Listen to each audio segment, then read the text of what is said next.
बिल्कुल गलत है। और मैं तो आज भी जानता हूं कि बहुत लोग, आप भी कंचना जी जाइए किसी आरएसएस के दफ्तर के बाहर, उस झंडे के नीचे ऐसे हाथ रख के बोलिए नमस्ते सदा वत्सल्य मातृभूमि, आप बन गई आरएसएस की मेंबर। कोई जरूरत नहीं है पर्ची कटाने की, राष्ट्र के प्रति सेवा की भक्ति होनी चाहिए, आप अपने आप आरएसएस के member. Okay okay, you made your हंस रहे हैं लेफ्ट के नेता, लेफ्ट के नेता हंस रहे हैं। इनको याद दिलाता हूं विवेक श्रीवास्तव को, यही सीपीआई थी जो जमींदारी प्रथा खत्म करने के लिए लड़ाई लड़ रही थी पूरे देश में।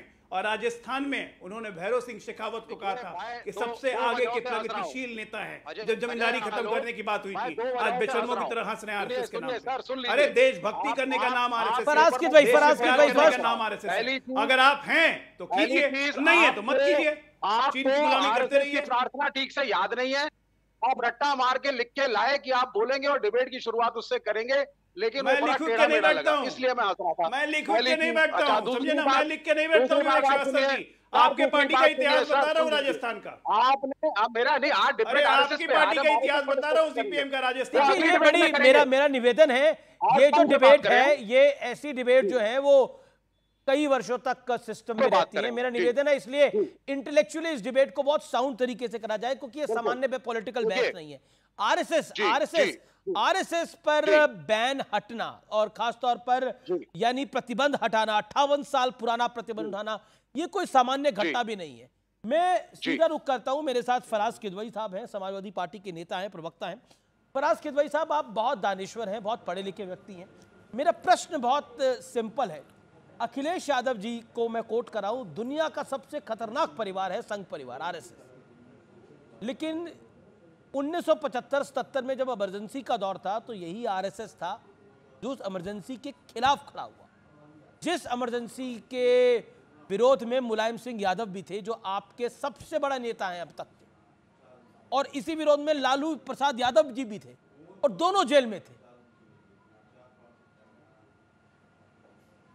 संघ का लोहा तो मुलायम सिंह यादव भी मानते थे, स्वर्गीय मुलायम सिंह यादव।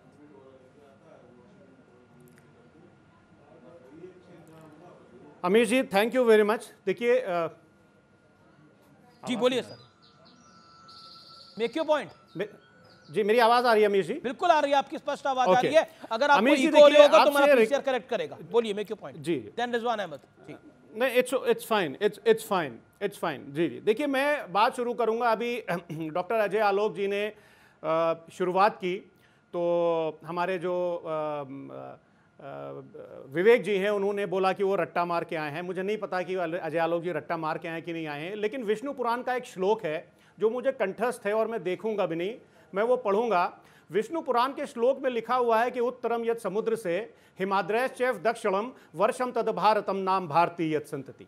अमीर जी, इसका मतलब ये हुआ कि समुद्र के दक्षिण में और हिमालय के समुद्र के उत्तर में और हिमालय के दक्षिण में जो धरती है वो भारत माँ है, और उसमें रहने वाला हर भारतीय जो है वो भारत माँ की संतान है। तो क्या हेमंत बिस्वा शर्मा जो बोलते हैं कि जो भारतीय जनता पार्टी को वोट नहीं देता है, जो भारतीय जनता पार्टी के साथ नहीं है, उसका सबका साथ सबका विकास नहीं होगा, तो क्या अजय आलोक जी और उनकी पार्टी विष्णु पुराण को नहीं मानते हैं? आज ये आपके इस प्रेस्टीजियस चैनल पर बैठ करके बताएंगे, पहली बात। दूसरी बात अमीश जी, रही बात आरएसएस की। देखिए, आरएसएस को, आप तो इतने ज़हीन पत्रकार हैं, आपको मैं बहुत फॉलो करता हूं, आप समझ गए होंगे, लेकिन आपकी मजबूरी है कि आप अपने टीवी चैनल पर नहीं बोल पा रहे होंगे। आरएसएस का ये जो फैसला आया है वो इसलिए आया है कि किसी न किसी तरह से अनऑर्गेनाइज्ड रूप से एससी एसटी ओबीसी का आरक्षण खत्म किया जा सके। कैसे? और कॉन्स्टिट्यूशन पर हमला हो। अब आप कहेंगे कि फराज साहब, हाँ, नहीं, पर ये आपने बड़ा आरोप लगाया, इसके पीछे के तथ्य बताइए कि आप कह रहे हैं कि आरएसएस का जो प्रतिबंध हटाया गया है उससे एससी एसटी का आरक्षण का क्या लेना देना है? कोई लेना देना ही नहीं है।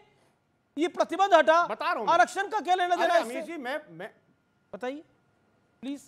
मैं बता रहा हूं, प्लीज। आरएसएस की जो विचारधारा है, ये मेरे हाथ में किताब है बंच ऑफ थॉट्स। अमीर जी, ये बंच ऑफ थॉट्स को अगर आप पढ़िएगा और इसका पेज नंबर 238 खोलिएगा, तो इस 238 पेज नंबर पर यह लिखा हुआ है कि ये आरएसएस जो है वो भारत के संविधान को नहीं मानती है।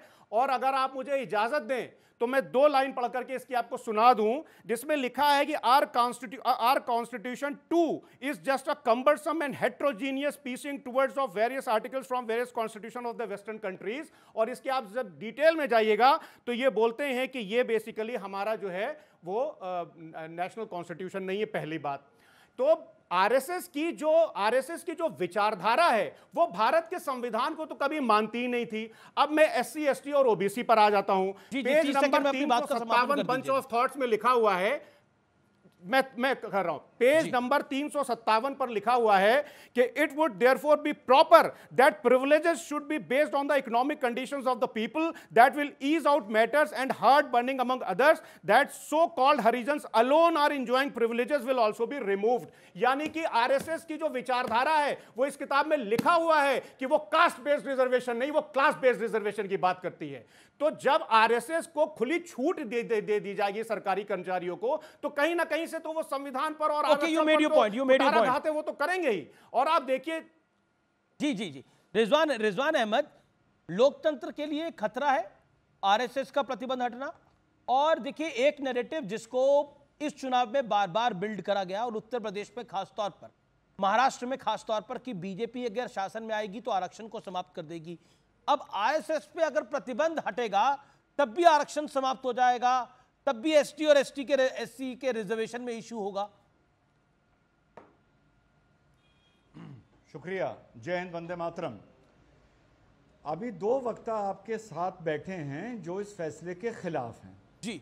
एक वक्ता ने यह बोला कि ये चीज तो हमेशा से होती आई है और ये तो सिर्फ पर्दा हट रहा है, ये तो पहले से चल रहा था। और दूसरा वक्ता ये कह रहा है सम्मानित कि अब इस फैसले के बाद नए कौन कौन से काम होंगे। तो पहले तो ये दोनों वक्ता बैठ के तय कर लें कि ये सिर्फ पर्दा हट रहा है, पहले से आरएसएस वाले बड़े बड़े पदों पर, एग्जीक्यूटिव पोस्ट पर पहुंच चुके हैं, डीएम, आईएएस, कमिश्नर, सेक्रेटरी बन चुके हैं, या अब से बनने शुरू होंगे। एक तो इन दोनों में आपस में यह कंफ्यूजन है। दूसरा, इन्होंने बंच ऑफ थॉट का मेंशन किया।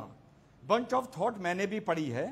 इन्होंने कहा कि साहब आरएसएस इकोनॉमिकल बेस्ड रिजर्वेशन की बात करती है, तो ये इस मंच पर बैठकर बोल दें कि देश में इकोनॉमिकल बेस्ड रिजर्वेशन नहीं होना चाहिए, वो गलत है। जो अगाड़ी जाति के लोग गरीब हैं, जो वंचित हैं, उन्हें इस भारत में कभी भी रिजर्वेशन नहीं मिलना चाहिए। आज बैठकर ये बोल दें कि हम आरएसएस की इस नीति के खिलाफ हैं,